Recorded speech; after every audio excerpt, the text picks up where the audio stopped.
story has a lot of different names. I'm going to call it the worry bundles. And once there was a woman who worried a lot about, well, all the things that there are to worry about. She worried about the really, really big, scary things. And she worried about the little, maybe you'd think they're no big deal things. She worried about things that were happening way in the future. And she worried about things that were happening today. And sometimes she worried about things that had already happened. She worried. And worrying is hard work. It makes it hard to sleep, makes it hard to be really awake when you're awake, makes it hard to do all the things. So there came a time when the people of the community got together and they went to the rabbi. They were worried about the woman who worried. And they asked the rabbi if he could help. And the rabbi thought, well, he could help the one woman who worries, but what are the chances that in this whole place, there's only one person who worries? Probably not. Probably not. I'm going to say absolutely not. So the rabbi decided instead of calling the one woman to him, he would call the whole community. And he gathered the whole community together to come on Slichot. That's this Saturday night is going to be happening. The prayers that happen on the Saturday night before Rosh Hashanah, before the new year. And he told them to get ready for Slichot this year. Instead of thinking about all the things you've done wrong, and instead of thinking about all the ways you'd like to be different, he wanted people to think about the things that they were worried about. And he had everyone come, and he gave them all a bag. All the bags looked the same. They were all made of the same gray material, kind of soft, kind of comfortable, with a drawstring on the top. And they were about that big. Everybody was supposed to take home their bag and fill it with their worries. Well, they spent all week filling their bags. Some people wrote down their worries and put them in the bag. Some people who didn't like to write drew pictures of their worries. Some people who didn't like to write or draw said their worries into the bag. Or they found things in their house or outside and around that made them think of their worries. Somebody put in an alarm clock. Somebody put in a potato masher. Somebody put in a school book. They filled those bags until they were all stuffed full of worries, pulled the drawstrings, and brought them to the synagogue after Shabbat. Well, the rabbi told them to take their worry bags and put them on their shoulder. Whichever shoulder they felt was the not strong one, the one that they didn't usually carry things on. And so some people put it on their left shoulder, some people put it on their right shoulder, some people who couldn't get their worry bag all the way up to their shoulder might have put it on their head or on their back. And they walked around the synagogue like they were doing, well, those parades that you do on Sukkot with the lulav and etrog, or on Simchas Torah with the Torah, except they were walking around the synagogue with their worry bags once, twice, 3 times, 4 times, 7 times they walked around with their worry bags. And even if the only thing in their worry bags was paper or their words, they got heavy. They got uncomfortable. Some people were worried about whether they were ever going to stop walking. But finally, the rabbi said, "Stop and put down your bundles." Oh, that felt good. They put down their bundles.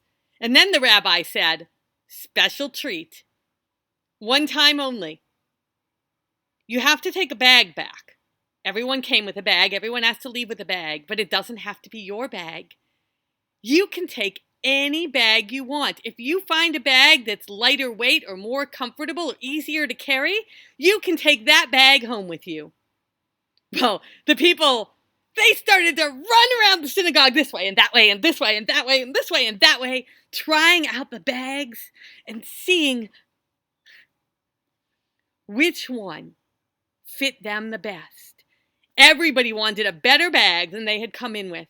Fewer worries, easier to carry. Well, when they were all done and everyone had the bag that they wanted most of all, if you had to have a bag, which was the rule, the rabbi told them to open up their bags and look inside. It was the strangest thing. The one who had put an alarm clock in their bag, well, they took out an alarm clock. And the one who had put that potato masher in their bag, I bet you can figure out what there is to worry about with a potato masher. Well, they pulled out their own potato masher. And everything that had been written down on the paper, why, it was their own handwriting and their own words.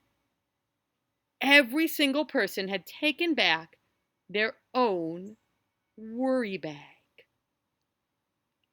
Well, now, every time I'd heard the story told, and I've heard this story since I was a little child, it ended there. Sometimes it was a worry tree, sometimes it was worry bags, but it was always the same. All the people went home with their own tsuris, their own worries. But just this week, I got to hear this story told by a storyteller, an amazing storyteller named Diane Ferlat. And she told it as an African tale and an African American tale that she knew from her childhood and from her travels around the world.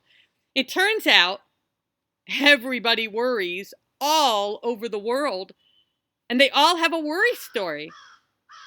Except her story didn't end with people taking back their own worries. And I'm going to give you the new ending that I just learned. She didn't have a rabbi in her story, but we're going to keep our rabbi. We're not going to get rid of him.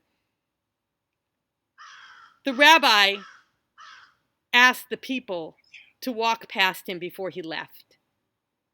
And to each person who was carrying their own worry bag on their shoulder, on their head, on their back, he gave them a second bag. It looked the same as the first. It was a gray bag, kind of soft, kind of comfortable, drawstring on top. This bag, he said, though, had no worries in it. It was a bag of blessings. The rabbi had filled them himself. He had given them the kinds of blessings you'd give to anyone. He had given them the kinds of blessings he knew they already had. He had given them the kinds of blessings that their neighbors and friends and family told him that they had. Each person got their own bag of blessings. And it was a funny thing about those blessings. They put them on the other shoulder, the stronger shoulder, the side that it was easier to carry things on. And it didn't just balance them out and make it easier to walk. The worry bags felt lighter. Some people even took down their worry bag and checked to make sure they still had worries. Yep, the worries were still there. But whenever they carried their blessing bag and their worry bag, it was just so much easier. And they all went home, except for that woman, the original woman, the woman who worried kind of an extra lot. Sometimes that happens. It's not so easy to get rid of those worries. She watched all the people leave. She thought about their names and where they sat in shul and who their families were. She thought about how some of those people had worried about her and taken care of her. She thought about how she hadn't even known about her blessing bag until tonight. And she thought, what if my worries gave me the gift of tonight? So she took her whole worry bag and she opened up her whole blessing bag and she stuffed her worry bag inside her blessing bag and pulled it shut. Slung it over her shoulder, didn't even matter which one, and took her blessings home. Shana Tova. Very nice. To a sweet and happy new year. And you too.